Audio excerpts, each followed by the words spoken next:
നമുക്കപ്പോൾ നമ്പർ 20 ഒന്ന് പോയാലോ? കാസർഗോഡ് ഞാൻ സമ്മതിക്കുന്നില്ല. അപ്പോൾ കാസർഗോഡ് അഭിലാഷ് ഉണ്ട്. അഭിലാഷ് കുറച്ച് നേരമായി നിൽക്കുന്നതുകൊണ്ടാണ്. അഭിലാഷ്, എന്താണ് അവിടുത്തെ ഒരു അവസാന മണിക്കൂറിലെ നേതാക്കളുടെ പ്രതികരണം? രാജ്മോഹൻ ഉണ്ണിത്താൻ എന്ന നേതാവിന് 2ാം ഊഴം കൊടുക്കുമോ കാസർഗോഡ്?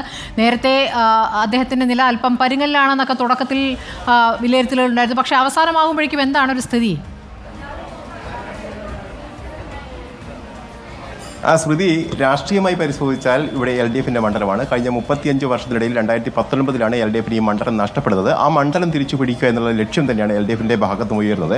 ഏതായാലും എക്സിറ്റ് പോളുകൾ രാജ്മോഹൻ ഉണ്ണിത്താനും മുൻതൂക്കം നൽകുന്നുണ്ട്. രാജ്മോഹൻ ഉണ്ണിത്താനും അത് തന്നെയാണ് പറയുന്നത്. 1 ലക്ഷത്തോളം വോട്ടുകൾക്ക് താൻ ജയിക്കുമെന്നുള്ള കാര്യം കൂടി പറയുന്നു. 2019 രാജ്മോഹൻ ഉണ്ണിത്താൻ ഈ മണ്ഡലത്തിലെത്തുമ്പോൾ പുതുമുഖമായിരുന്നു. പക്ഷേ ഈ 2024 എത്തുമ്പോൾ രാജ്മോഹൻ ഈ മണ്ഡലത്തിൽ ഇറങ്ങിച്ചെന്ന് പ്രവർത്തിച്ച ഒരു നേതാവ് കൂടിയാണ്. അതുകൊണ്ട് തന്നെ പരിചയപ്പെടുത്തേണ്ടുന്ന ഒരു അവസ്ഥ അദ്ദേഹത്തിനില്ല. അതുകൊണ്ട് തന്നെയാണ് അദ്ദേഹം വലിയ തരത്തിൽ ആത്മവിശ്വാസം പ്രകടിപ്പിക്കുകയും ചെയ്തത്. പക്ഷേ CPMനെ സംബന്ധിച്ച് കഴിഞ്ഞ നിയമസഭാ തെരഞ്ഞെടുപ്പിലെ കണക്കുകൾ പരിശോധിച്ചാൽ ഏതാണ്ട് 1 ലക്ഷത്തിലേറെ വോട്ടുകളുടെ ഭൂരിപക്ഷമുണ്ട്. രാഷ്ട്രീയമായും CPMനും ഇടതുമുന്നണിക്കും തന്നെയാണ് അത്തരത്തിലൊരു മുൻതൂക്കമുള്ളത് എന്ന് വേണം പറയാൻ. പക്ഷേ ഈ തെരഞ്ഞെടുപ്പ് ഘട്ടത്തിൽ ഏത് തരത്തിലായിരിക്കും ഇത് പ്രതിഫലിക്കുക എന്നതാണ് പ്രധാനപ്പെട്ട കാര്യം. പ്രത്യേകിച്ച് രാജ്മോഹൻ ഉണ്ണിത്താനാകുന്ന ഘട്ടത്തിൽ എങ്ങനെയായിരിക്കും ഇത് LDFിനെയും UDFിനെയും സഹായിക്കുക എന്നുള്ള കാര്യം കൂടിയാണ് പറയുന്നത്. ഏതായാലും ശക്തമായ പോരാട്ടം തന്നെയാണ് ഈ മണ്ഡലത്തിൽ നടന്നത് എന്നുള്ള കാര്യം ശ്രദ്ധേയമാണ്. അതോടൊപ്പം തന്നെ കഴിഞ്ഞ 2 തെരഞ്ഞെടുപ്പുകളിലും 39% വോട്ടുകൾ മാത്രമാണ് CPMന് ഈ മണ്ഡലത്തിൽ നേടാൻ കഴിഞ്ഞതിലുള്ള വസ്തുത കൂടി ഇവിടെ നിലനിൽക്കുന്നുണ്ട്.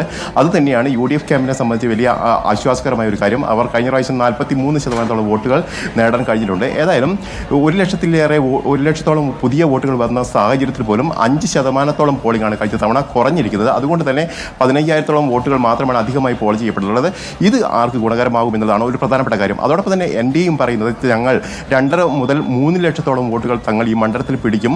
അങ്ങനെയാണെങ്കിൽ NDA ഇത്രയും കൂടുതൽ വോട്ടുകൾ പിടിക്കുകയാണെങ്കിൽ അത് ആരുടെ വോട്ട് ഷെയർ നിന്നാണ് അവർ പിടിക്കുക എന്നുള്ള കാര്യം കൂടി ശ്രദ്ധേയമായ ഒരു കാര്യമാണ്. ഏതായാലും കാസർഗോഡിനെ സംബന്ധിച്ച് വളരെ ശ്രദ്ധേയമായ ഒരു മത്സരം തന്നെയാണ് നടക്കുന്നത്. രാഷ്ട്രീയമായി ഇടതുപക്ഷത്തിന് മുൻതൂക്കമുള്ള മണ്ണിൽ ഏതായാലും എക്സിറ്റ് പോളുകൾ രാജ്മോഹൻ ഉണ്ണിത്താൻ തന്നെയാണ് മുൻതൂക്കം പ്രവചിക്കുന്നത്.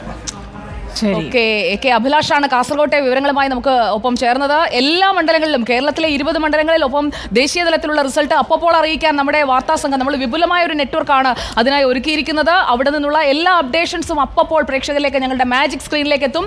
നമ്മുടെ സൂപ്പർ മാജിക് സ്ക്രീൻ ലൈവായി കഴിഞ്ഞിരിക്കുകയാണ്. 8 മണിക്ക് കൃത്യം വോട്ടെണ്ണൽ തുടങ്ങുമ്പോൾ മുതൽ തപാൽ വോട്ടുകൾ, അതിനുശേഷം ETP BMS വോട്ടുകൾ, അങ്ങനെ 8:30 വരെ ആ അപ്ഡേഷൻസ് ആയിരിക്കും പ്രേക്ഷകരിലേക്ക് എത്തുക. അതിനുശേഷം വോട്ടിംഗ് യന്ത്രത്തിലെ വോട്ടെണ്ണലിലേക്ക് 8:30-ക്കാണ്. ചില ചാനലുകൾ ചിലപ്പോൾ നേരത്തെ തന്നെ വോട്ടിംഗ് യന്ത്രം തുറന്ന് എണ്ണി തുടങ്ങും, അല്ലേ സർ?